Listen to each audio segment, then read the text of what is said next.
What is up, ladies and gentlemen? Welcome back to another video. I'm gonna try not to talk too much so that way we can just get right to the point. Stay tuned for the end of this video because I got some awesome information to share with you guys. Let's dive right into the main focal point of today's video, and that would be the rest of the top 10 baits that I had from part 1. So it'll be the next 5 for the top 10. There we go. And let's start with number 6. This is the Dropshot, folks. If you know me and you keep up with the channel, you know that I do not like to Dropshot a lot. I'm not a fan. I don't like slowing down. I don't like finesse style, but the Dropshot is a super killer bait. Like, you are guaranteed to catch fish off of this bait if you use it. It's also a very good bait to use when the bite is very slow. The bite's slow out at the river. This is usually when I'll tie a Dropshot on because that's when I'm desperate. That's when I know that I can catch a fish. But yeah, the Dropshot is definitely one of the top and is one of the top 10 baits for winter fishing, and you can also use it in the summer, but this is specifically talking about winter. I mean, this is a solid bait to use. If you guys go out to the river, I highly recommend that you bring your Dropshot stuff, but you don't have to use it. If you have to use it, I'd bust it out. With that being said, guys, let's put this down and then let's move on to number 7.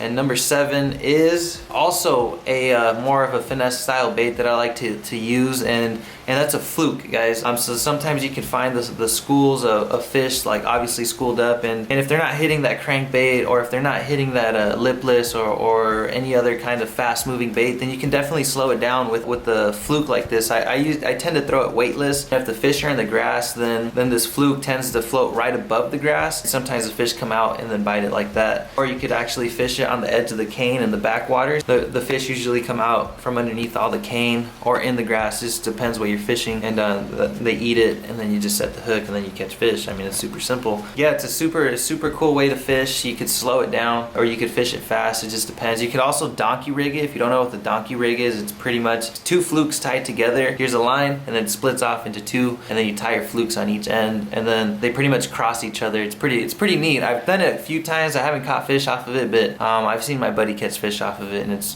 pretty cool. So yeah, that's a Fluke. That's number 7. Yeah, that's number 7. You don't have to use it again, but I would recommend it, you know. With number 7 being done, let's move on to number 8. And number 8 is a jig, guys. I love fishing jigs.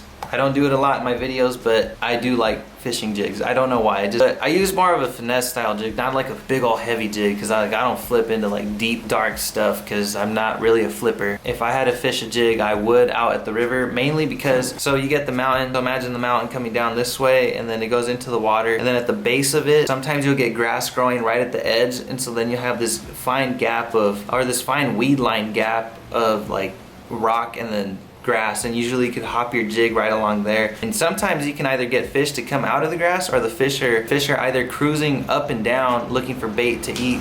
Because during this time of year in the winter, when the water reaches a certain temperature, the crawdads come out. The bass, they're usually in schools during this time of year, and they munch out on crawdads. They feed off the bottom, and throwing a jig or a flipping type of bait is a super solid way to catch fish. You'll notice that when you catch these fish, they'll have on the roof of their mouth, it's really red. It's because they're munching and chowing down on those shells. But yeah, a jig is super solid to use. I highly recommend you guys have this in the boat for fishing the Colorado River, especially in those backwaters and in main lakes. So we're gonna speed things up right here, guys, with number 9. And number 9 would be a Chatterbait. So recently started using it more during this time of year, and I found that it is super amazing to use, guys. It changed the way I fish. It's insane, guys. The way you could fish this is open water or in the grass. You'd be surprised how easily this bait rips out of grass. It looks intimidating, I'm not gonna lie, because it's really flat, and you'd think like, nah, just catch all the grass. It's got an open hook. No, I thought that, and I threw it right into the grass and just boop, boop, rip it right out, guys. I like a Picasso lure chatterbait just because I feel like the build of it is so much more solid than like a Z-Man chatterbait. But yeah, so I got a darker one right here. I would also recommend that you have like a white colored chatterbait or like a chartreuse color. That way if you get into that clear water, then you can throw one of those. And then if you have this darker colored one, I highly recommend that you throw that into like some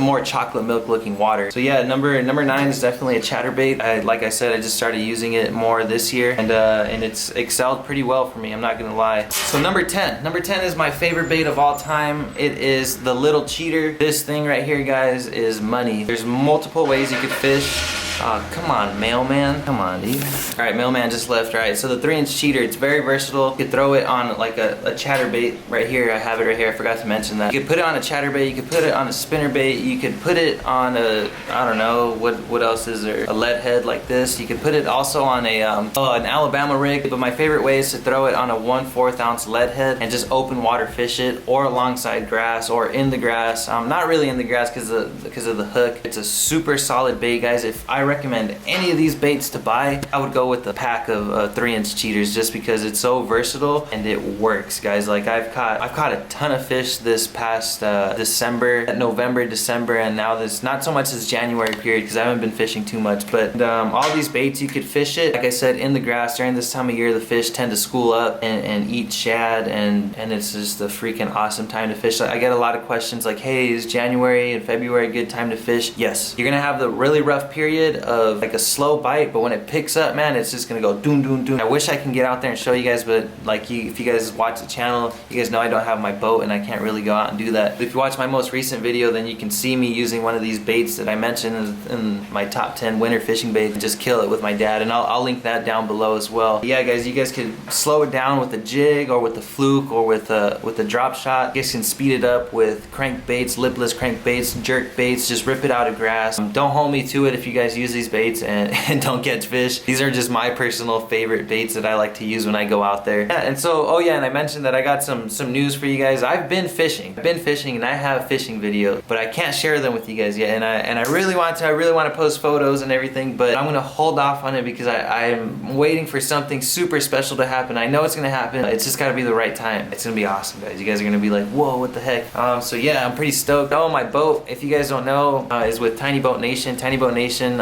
he's rebuilding the deck, he's redoing the carpet, the foam, everything. He's just pretty much restoring Titty Uber. I'm gonna get her back here soon, hopefully.